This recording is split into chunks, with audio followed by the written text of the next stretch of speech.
Welcome, folks. You're listening to the A Minute to Midnight show. This is Tony.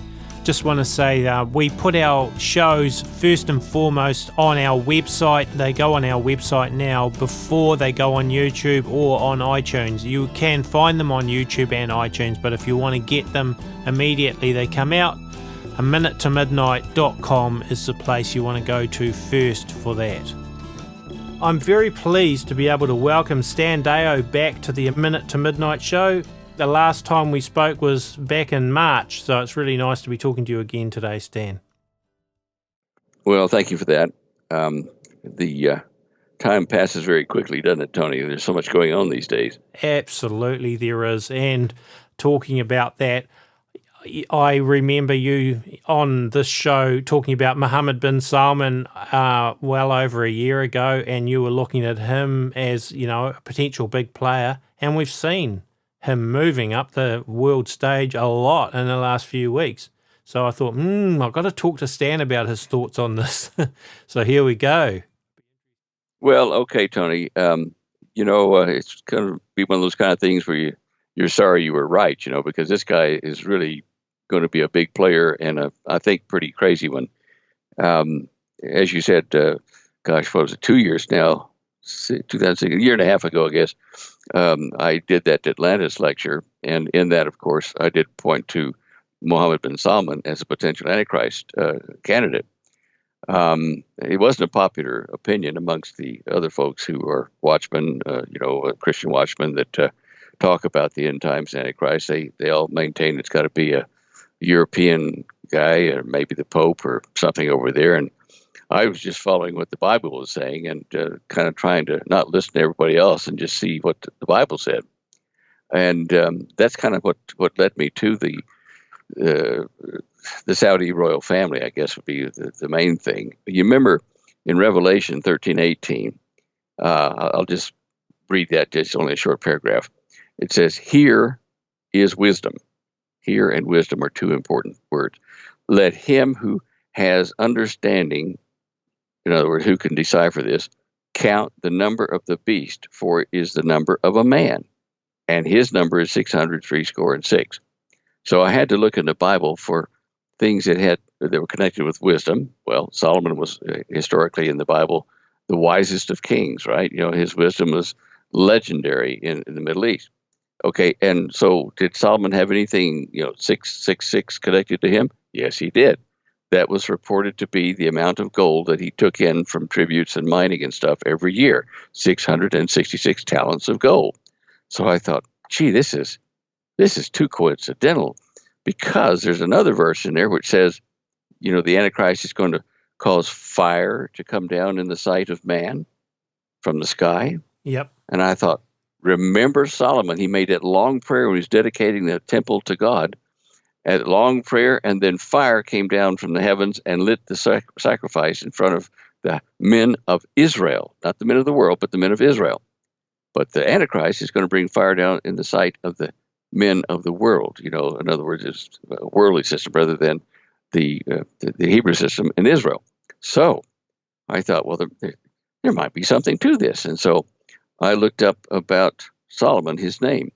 Well, his name, we pronounce it in English as Solomon, yet in the Hebrew it's Shlomo, which doesn't sound like Solomon at all. No. If you use the Aramaic accents, pronunciation of his name, you get Solomon.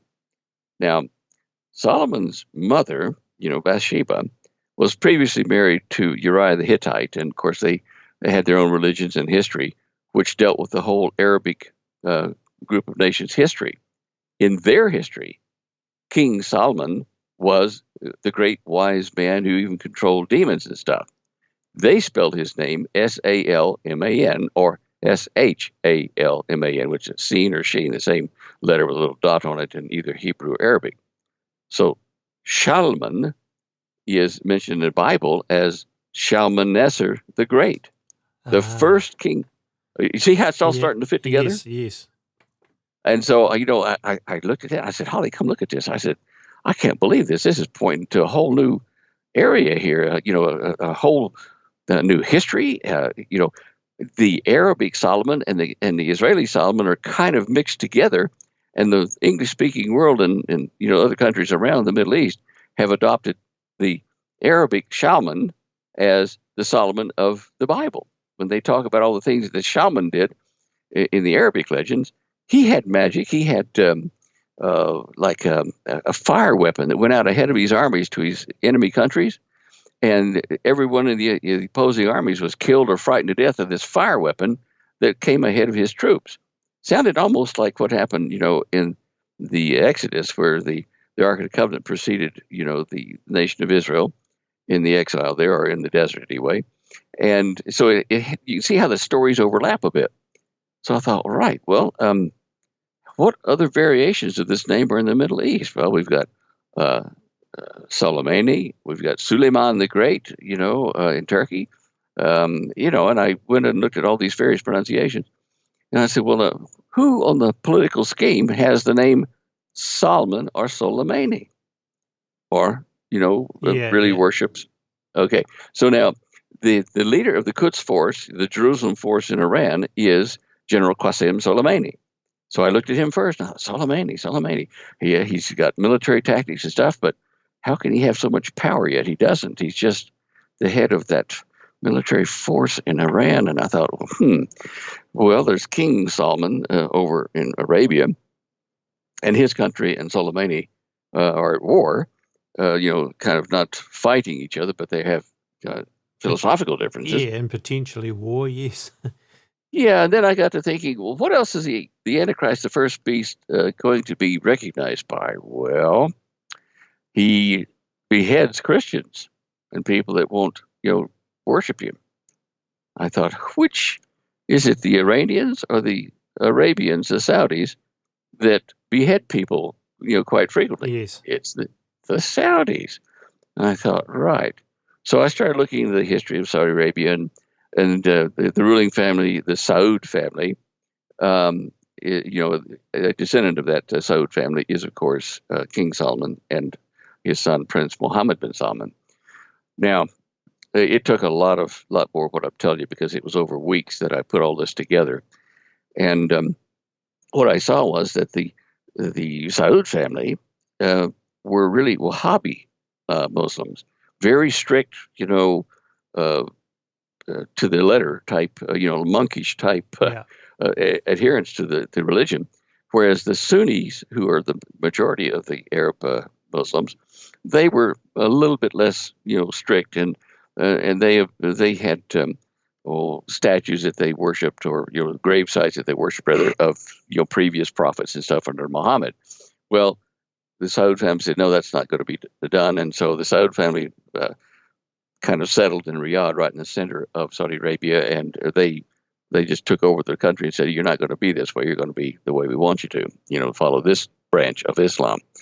So years have passed, and there's a kind of a undercurrent of dissension in the people of Saudi Arabia, saying, we don't like the Wahhabist Saud family, but, we're stuck with it. All right, now, laying all that groundwork. So Prince bin Salman was one of two princes that were in line, in essence, to take over King Solomon's throne. Now, King Solomon himself has only been in the office 2 or 3 years, because his other relative died and he was next in line. Now, in 2 or 3 years of this time, we see that King Solomon is growing old, weak, and he's kind of got Alzheimer's a bit. So he's been turning over a lot of his responsibilities in the country to his son, Mohammed bin Salman, instead of to the son's cousin, which is Mohammed bin Nayef. And because their names are so similar, in the palaces there and in the halls of government there in Saudi Arabia, they refer to the crown prince originally, which was Mohammed bin Nayef, as MBN, and the king's son, who had a lot of the power already, as MBS, Mohammed bin Salman. Well, recently there was a coup, and just before they arrested all these rich, Saudi businessmen and members of the family and took a lot of their money away, the king said, look, I'm going to dispense with the royal lineage passing business, and I'm not going to give my throne to the crown prince Mohammed bin Nayef, MBN. I'm going to give it to my son instead, to MBS. At that time, I started to get really excited about this for a number of reasons. Um, the principal thing that caught my attention about MBS and the fact that they were calling him that, even in the press now, they just say MBS, Yes, I've noticed that. was what I got out of reading Nostradamus. And I know that Nostradamus is not a Christian, prophetic writer and whatever, and he dealt with demons, but he did mention something about the Antichrist, the third Antichrist, being named Mabus, which is MBS with an A and a U in between the letters. And I thought, well, okay, that's a stretch of the mind. I'll forget that. Then Prince Mohammed bin Salman, MBS, he forms an Arabic consortium of nations with armies to boot to fight against Iran, who have the Shiite version of Islam. Yep. And they called this an Arabic Union, AU, MABUS, Mabus. So, interesting. As I say, whether it was, God inspired or not, it did, perk up my ears about this guy. I've got to watch him. Well, it could be, even if it could be demonically inspired, because obviously Satan is the one that's trying to bring the Antichrist about ultimately. So either way, Why would he let Nostradamus call him the third Antichrist? And you'd think he'd call him something, nicer or something. But anyway, be that what it is, I don't know, Tony. I just, I collect information from a lot of sources and try to fit it into a puzzle, all the pieces to fit.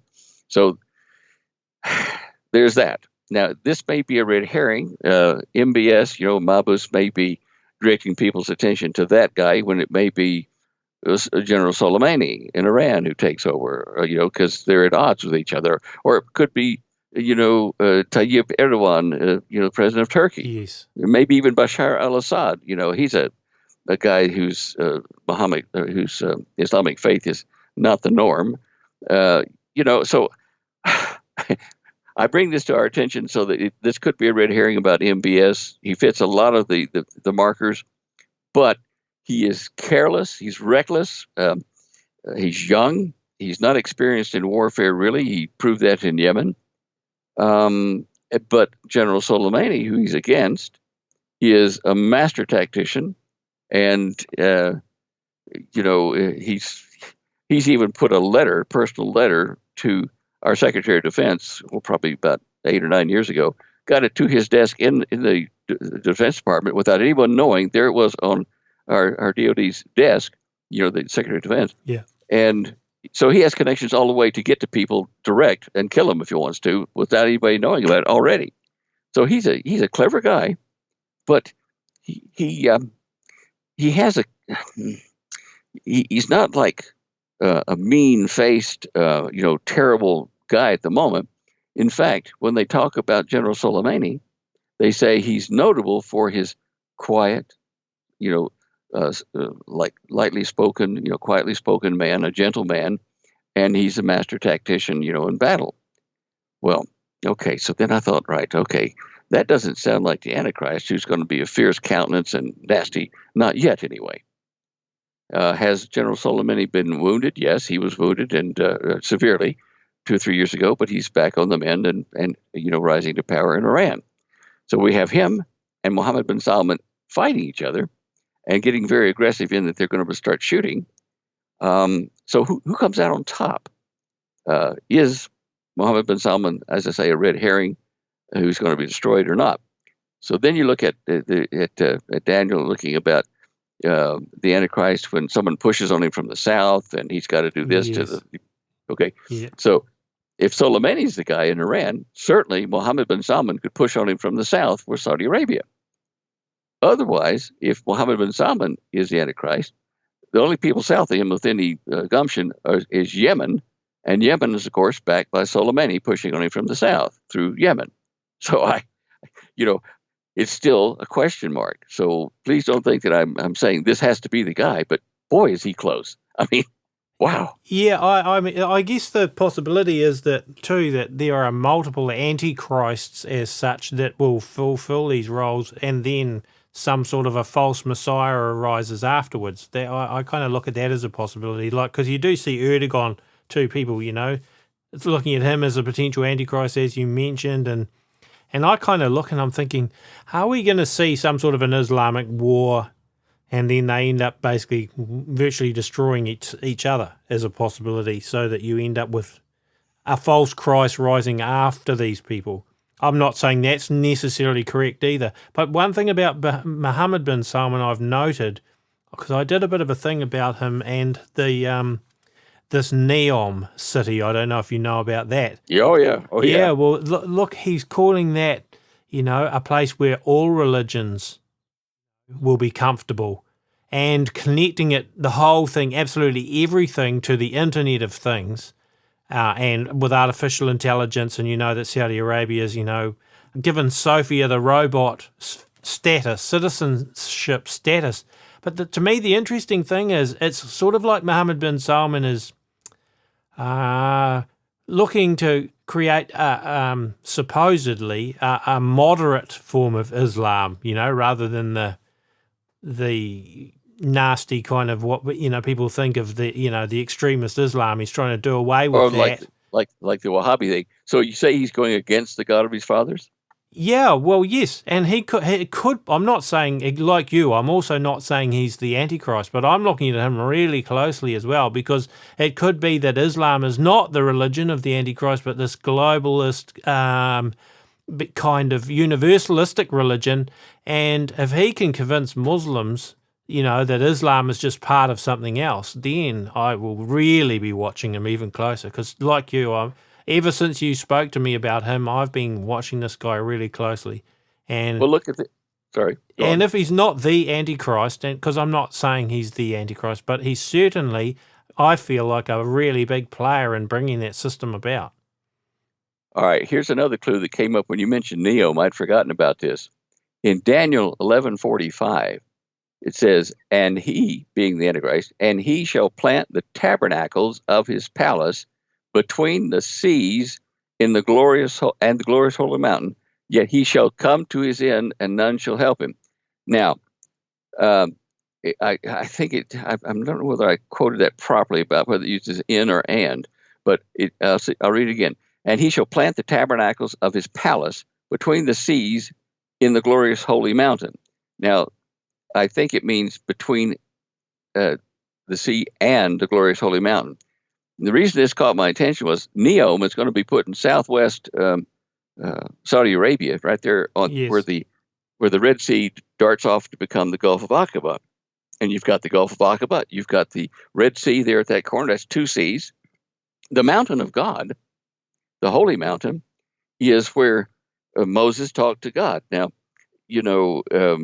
the location of the Sinai or Mount Sinai is not in the Sinai Peninsula. It really is right there on the northern part of where he's going to put Neom, and it's next to a mountain called Jabal el-Lawz in Saudi Arabia. And it's a black mountain with sharp clefts in it, and it is where most of the activity around Mount Sinai occurred in the Bible. That's Mount Sinai. It's not in the Sinai Peninsula.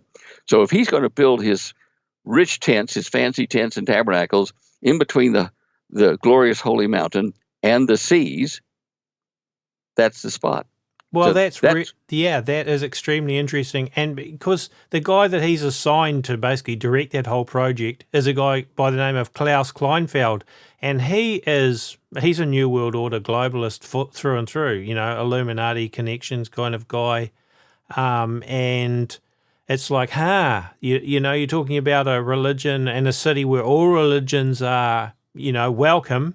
And I start thinking, this really looks to me like a globalist plan. It's, Mohammed bin Salman's part of that whole, Illuminist or whatever you want to call them, movement. Yeah, MBS. MBS was born over in is it Jeddah or Jeddah? I think he was. He was born on the west coast of the Red Sea. But there's a bank there in Saudi Arabia, the International Trading Bank. I forget the name of it. But what he's been doing is organizing a new global blockchain method of. Yes. Okay, and he's behind this. MBS is fully behind it with money and a Japanese investor as well. So I agree with what you're saying. And He's you've setting got that up. Stephen Schwartzman as well involved in this, and he's close to Donald Trump, I've got to say. So he's in the mix with finances of all of this as well. Yes, yes. And MBS is a prince still. And if his father does turn the reins over to him, the current wisdom in the palace at the moment is that he will not officially be king because King Solomon will retain the title like Queen Elizabeth does, but she doesn't run the country, right? And the prince will run the country. All the portfolios will be turned over to him. Most of them are already turned over to him. So he'll still be a prince who will ratify the covenant. What covenant? The one that Donald Trump and Israel and Saudi Arabia are trying to arrange with the Arab nations and Israel over the Palestinian issue. And they are doing it as we speak today. Yeah, and that's really interesting when you combine that with the fact that, Trump was part of the initiative, when they had the glowing orb thing and they put their hands on it and basically commissioned an enormous spy network, which I'm trying to think of the name of it at the moment. I can, but it's escaping me, about eliminating extremism. Anyway, I've done videos on it, but that's, well, just back up a minute. I wasn't aware of that. What happened with the globe and that stuff? Tell me. Okay, well, I think it was back in May, Donald Trump went to Saudi Arabia and met with King Salman and al-Sisi from Egypt, and they placed their hands on this glowing orb, which was basically a globe, and it was to commission a centre which was called the Global Centre for Combating Extremist Ideology, and it essentially gives NSA spy capabilities to Saudi Arabia. Trump promised loads of money to Saudi Arabia at the same time, pretty much on that trip. But here I have in front of me the document for that Global Centre for Combating Extremism or Extremist Ideology. It says here, today we proudly announce the establishment for the Global Centre for Combating Extremist Ideology to be the guiding light and global hub for international efforts against the prime enemy of humanity, that is extremism. The international solidarity and participation in the centre sends a clear message to makers of fear and death everywhere that the world is resolute, unswerving and determined to fight the threat of extremism, ensure a safer and better future for generations to come. And that's located in Riyadh. And further down in that document, it says 7 continents and a virtual world. Acting globally is at the heart of the Centre's strategy, where the virtual sphere, media and internet are expected to be open fields for counter-extremism activities. To that end, the Centre is already armed with state-of-the-art innovative software tools and technology with the most stringent standards of accuracy, reliability and efficiency required to achieve their goals. It also talks about international cooperation, and it says unprecedented technical superiority in the tools and technologies used to combat online extremism and its activities, and so on. It's kind of scary. It's, like I say, incredibly powerful NSA-style spy tools. Tony, think about this. We've been talking about, Mohammed bin Salman, and of course he is part of this global anti-terrorism network, and he is fighting terrorism and the sources of it, whether he's fighting the real ones like the Wahhabis or not. And if he manages to eliminate, in brackets, eliminate terrorism, the people of the world, of all the countries, will think, "Wow, what a cool guy!" Won't they? Absolutely. Well, this is right, and I mean, he's also been trying to be getting involved in the peace process with the Palestinians as well. So he's an interesting guy to watch. And that Global Centre for Combating Extremist Ideology has enormous spying powers and the ability not only to spy but to actually shut down things on the internet. So, and if you connect that with bin Salman's drive for NEOM and the global Internet of Things and connecting everything to that, like artificial intelligence, my goodness, what's potential is there to control the entire, beast system, Now he's been computer working. wise? He's been working with the Palestinians as well, saying, "Look, I'll put I don't know what like $10 billion or something. He's going to give them, or maybe 100 um, over there. That small change, but anyway, he's going to give it to them to help them uh, have their own land." And he's pushing the two-state solution to the to the Palestinian Israel solution. But what has got me puzzled, these are a small people, the Palestinians, and the terrorists are a small people. And it says the Antichrist will come to power with the help of a small people. Now, small nation, small people, I don't know, but you can see that's coming to play, filling another one of the prophecies. And I don't know what Trump's action on moving the embassy from Tel Aviv down to Jerusalem is going to do, because that is, on the surface, that has irritated all the Arab nations, particularly the Saudis, who are part of the deal that's the triumvirate that's trying to bring that peace treaty.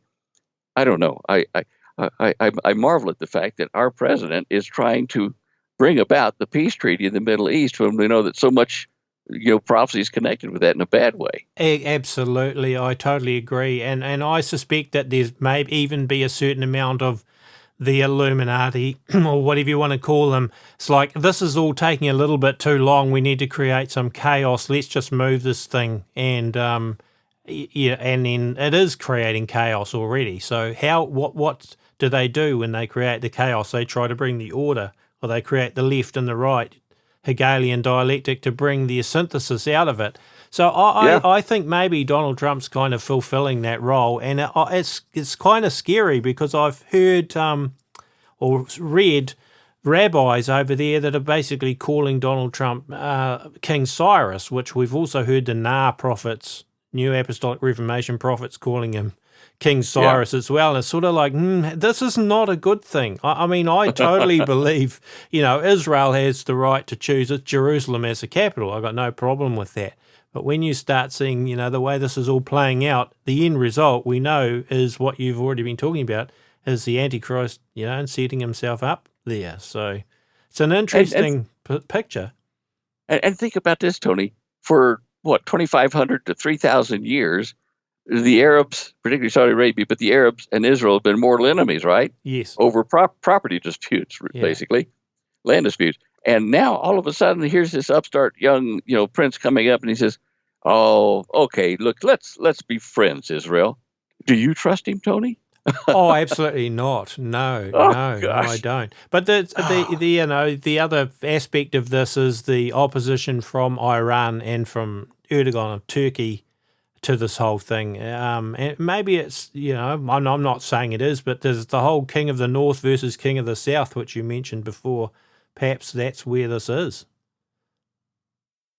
Yeah, and we know that the first Antichrist will kind of lose power, if not death or wound or something.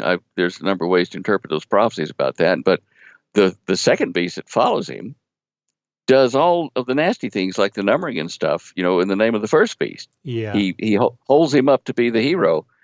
Is that Erdogan? Yeah, I He's mean, I don't know either, but one thing I do know is that he causes them to worship the dragon, which to me, in the end, I don't think Lucifer's going to be happy with proxies. I don't think he's going to want to be called Allah or anything else. I think in the end, the global religion, people are going to know exactly who they worship, and that is the dragon. So this is why I struggle to see personally Islam. I can't see Islam as we know it being the global no, religion. I think it'll be incorporated somehow into some sort of universalistic yeah, Luciferian religion. I agree. And look at Turkey being Pergamon, the seat of Satan. Really, Yes.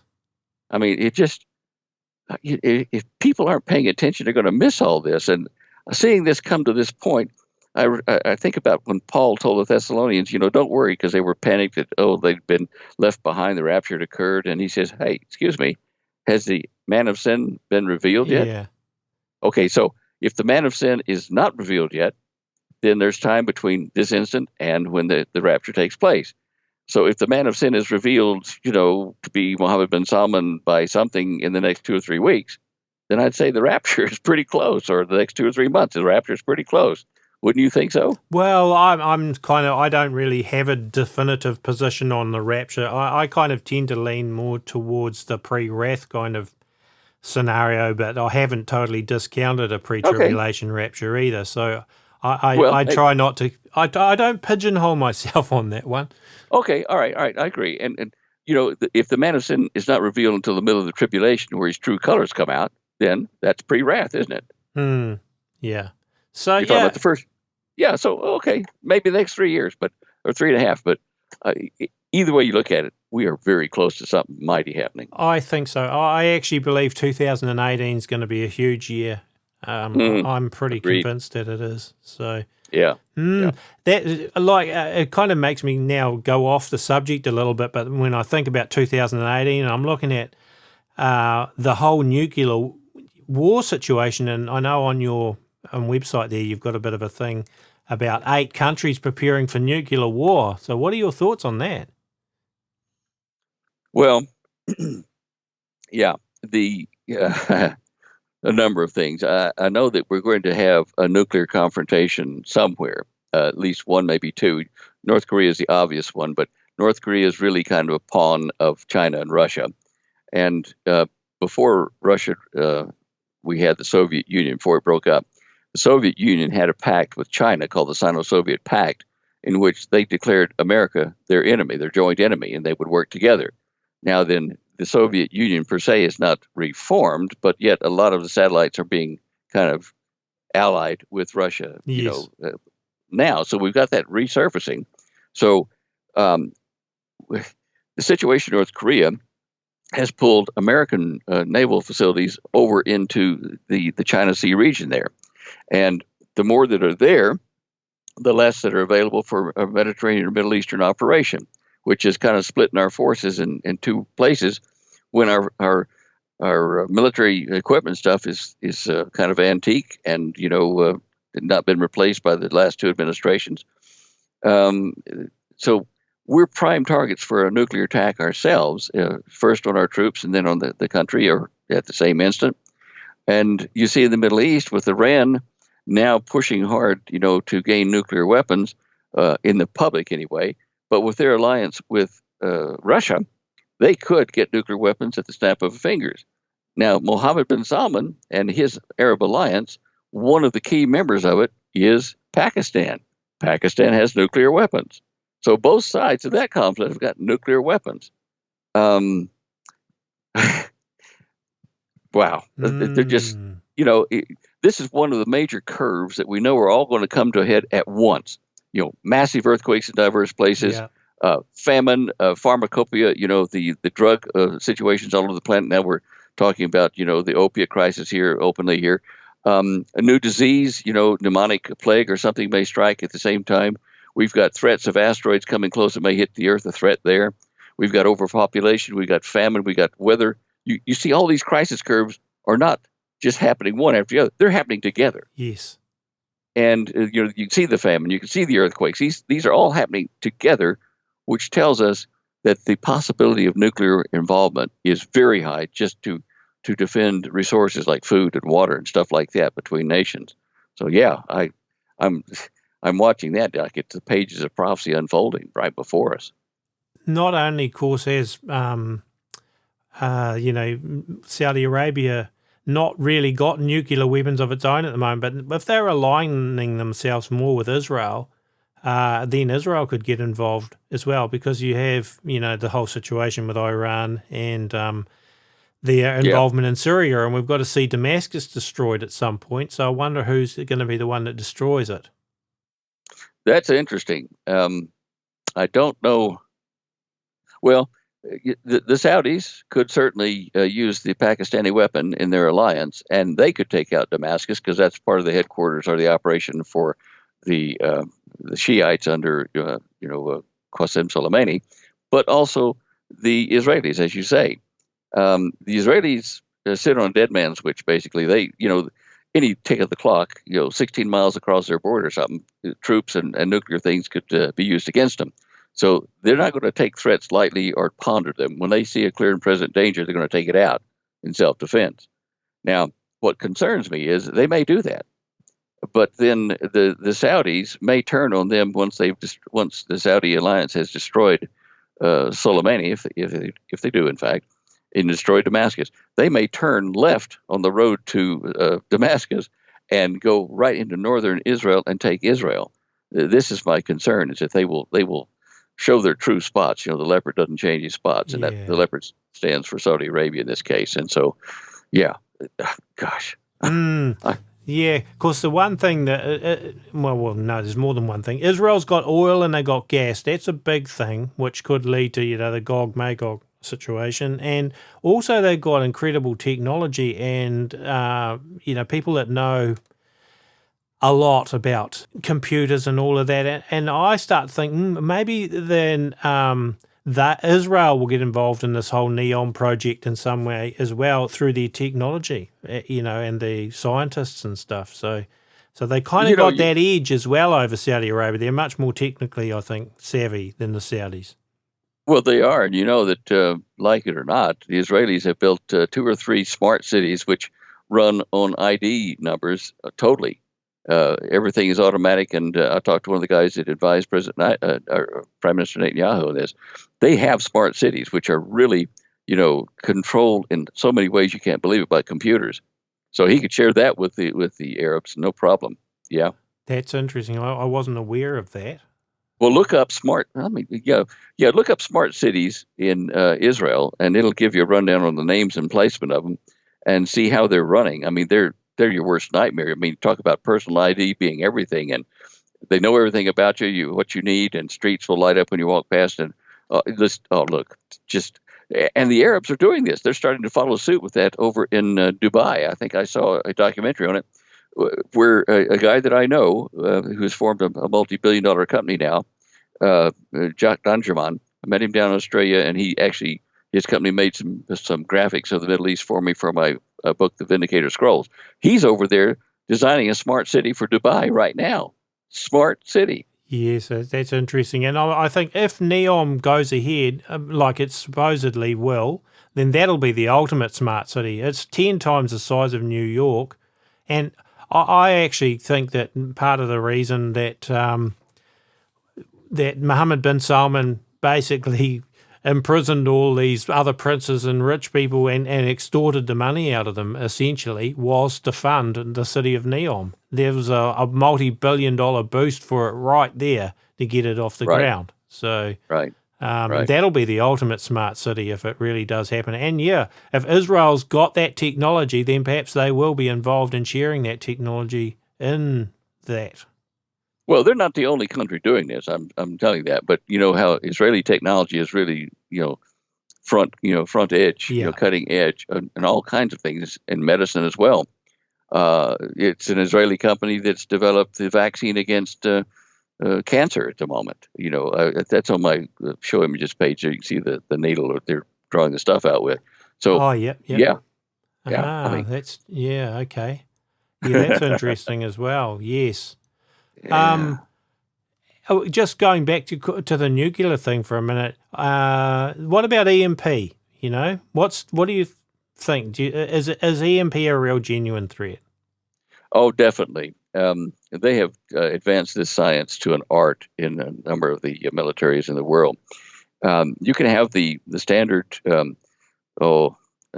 EMP bomb, which is a nuclear device, but it's designed so that it creates a huge electromagnetic pulse. And it might be at 220 to 250 miles altitude over a country and broadcast this EMP pulse across a whole nation. If you put it over the center of the United States at 250 miles up and detonated it, it is designed to short out electronics and chips and stuff all the way to either coast and up to the Canadian border and just slightly across it.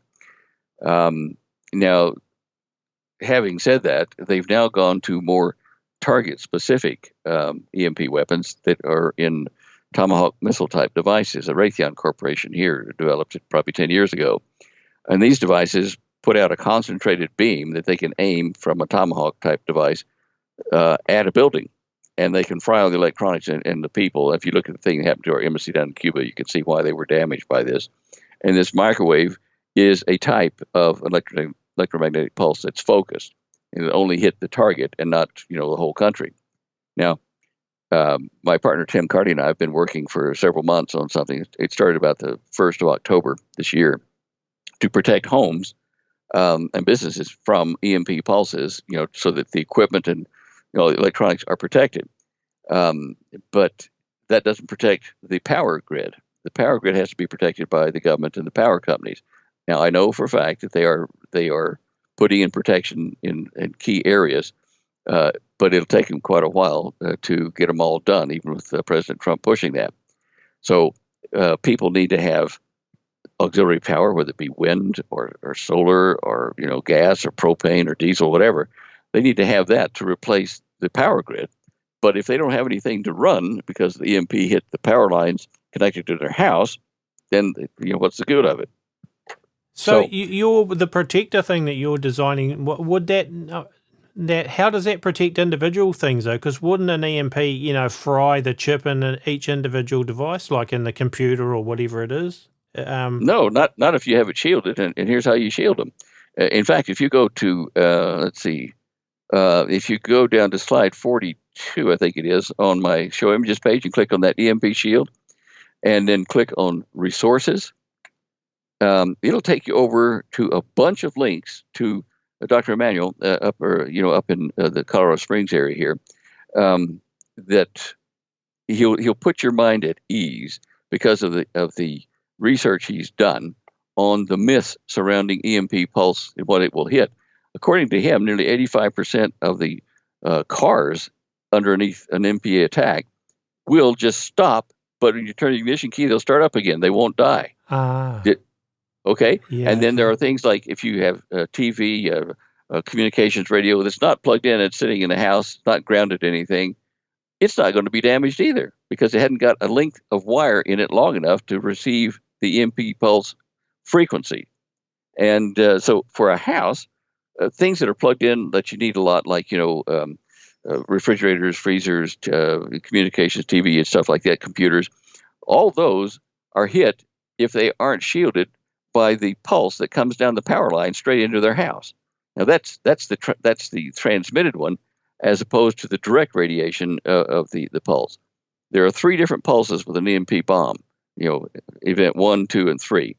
The solar EMPs are weaker than nuclear EMPs. They're on they'd be like a number 3 version of a EMP pulse. But anyway, if you go to that resources page and get over to look at, let me just see if I can say the name of this here. Emanuelson, Jerry Emanuelson.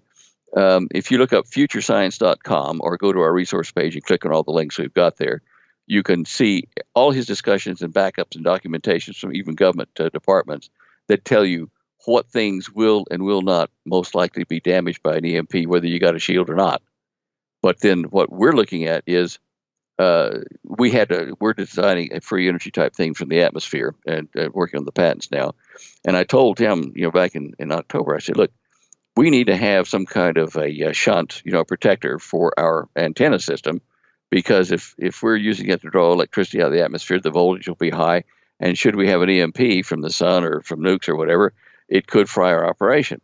So he went away for about a week or two, and he came back and says, okay, here's a working model. He built one in that time. He said, what we do is we hook 2 lines of this across 2 20-amp fuses, one on each phase in your house, and the other lines to the ground and the neutral.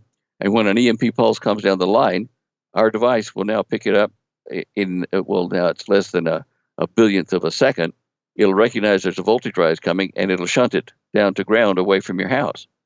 So, I thought, right. And we looked at it, and the place where he's working, a company over there that maintains or repairs nuclear reactors over there, like Wolf Creek, they said, look, we'll back you. Let's make this a product for everybody.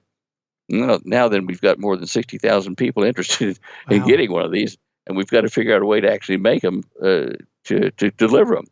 That many, but it does work. And so That's very interesting. So maybe it's a good time to tell people your website. I'm sure most people already know, but for those that don't, your website is kind of the central hub they can find this information. So you maybe want to give it to them. Right. Well, you can go to standeo.com and look at the link that Holly has up there. She's put. Let me just see where it is on the page there. If you go down underneath the photos, you'll see a picture of me and Alternate Energy Project, and right underneath that is an update as of the 27th of November. And you can click on the picture of the shield and go over to our main website and read the resources. I mean, this will put your mind at ease about a lot of things. Everything is not going to be destroyed in an EMP pulse. And it'll educate you from like government documents, scientific documents, papers, as to what you can do to help partially protect everything you've got.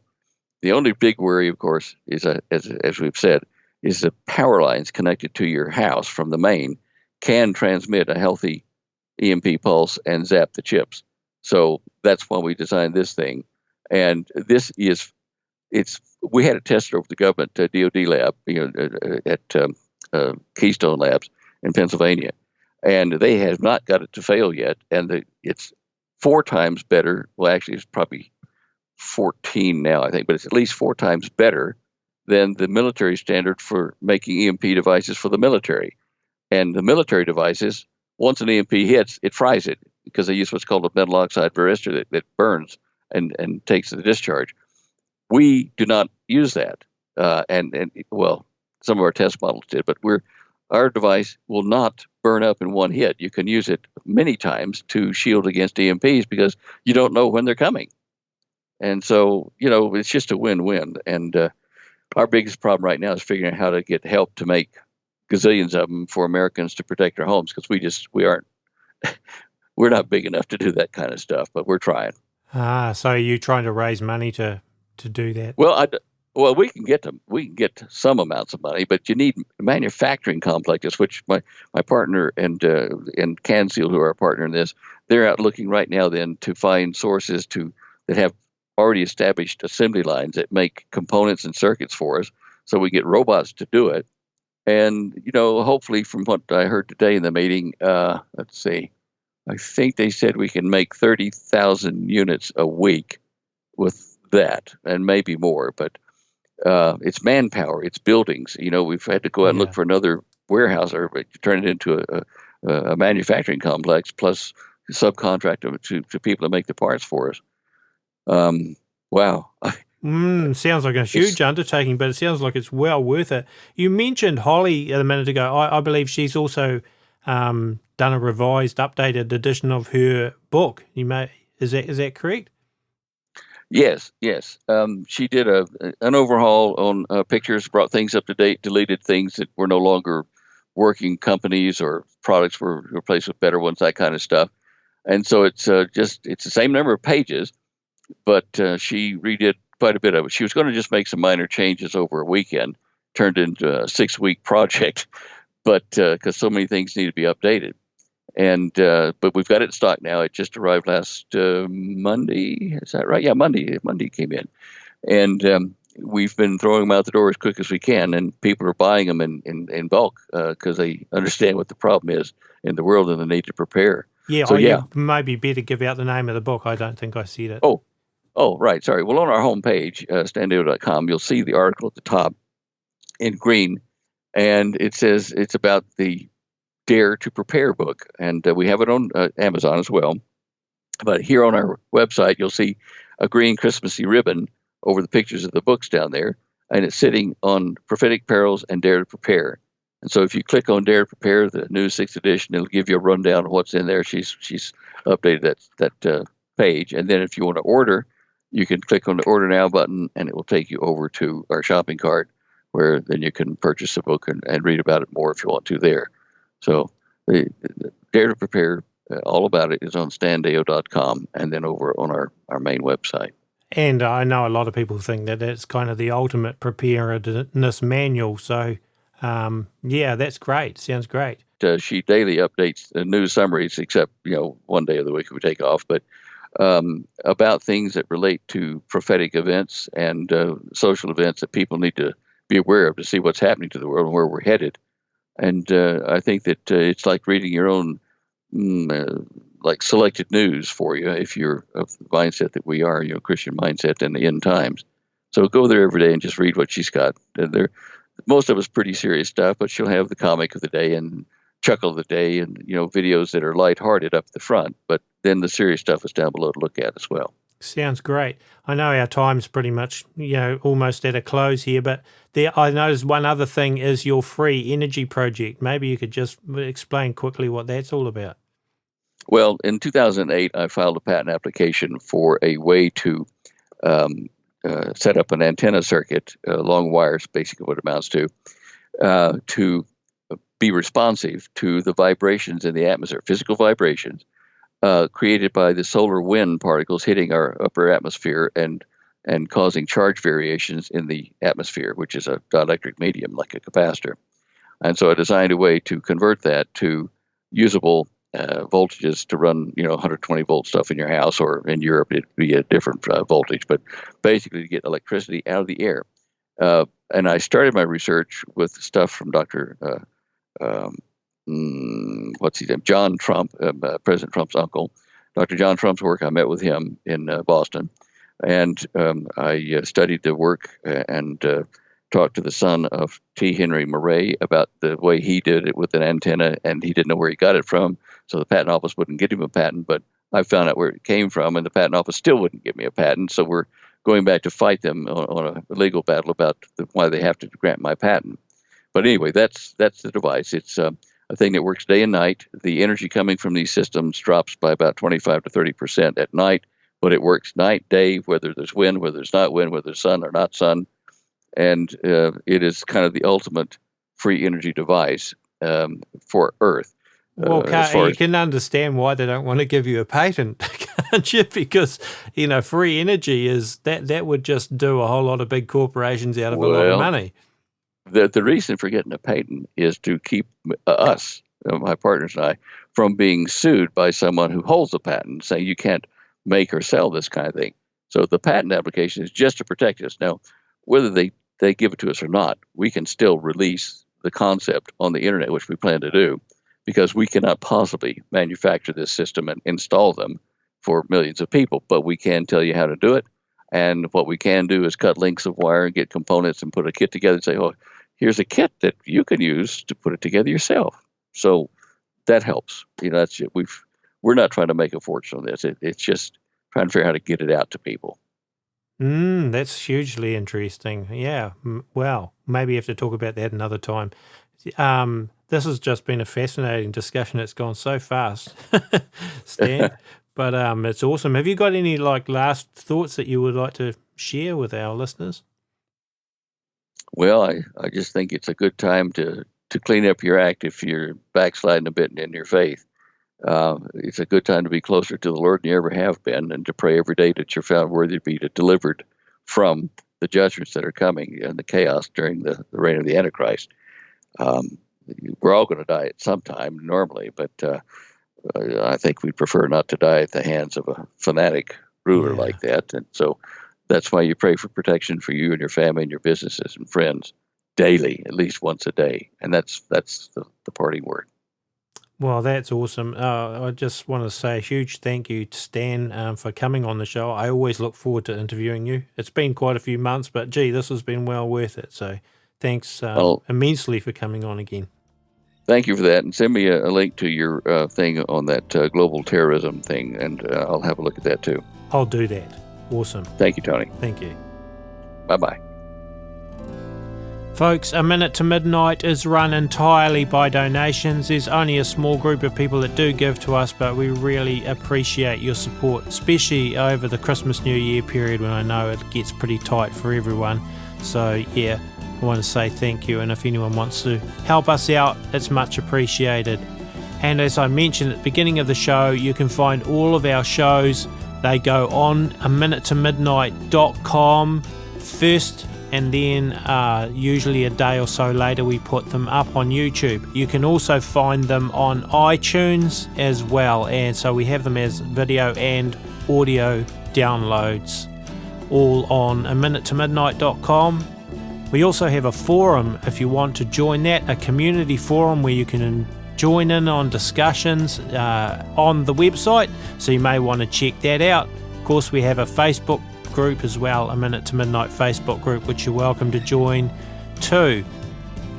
We do run a Minute to Midnight as a team, and I say we appreciate your support. You can find a donation button on the website and all of our shows there, as well as articles that we put on there regularly. Also, I write, play and record all the music that is used in our shows. So anyway, I think that's about all I have to say for this show. Thoroughly enjoyed it with Stan. Hope to catch you in another show in a few days' time. Until then, God bless and have a great week.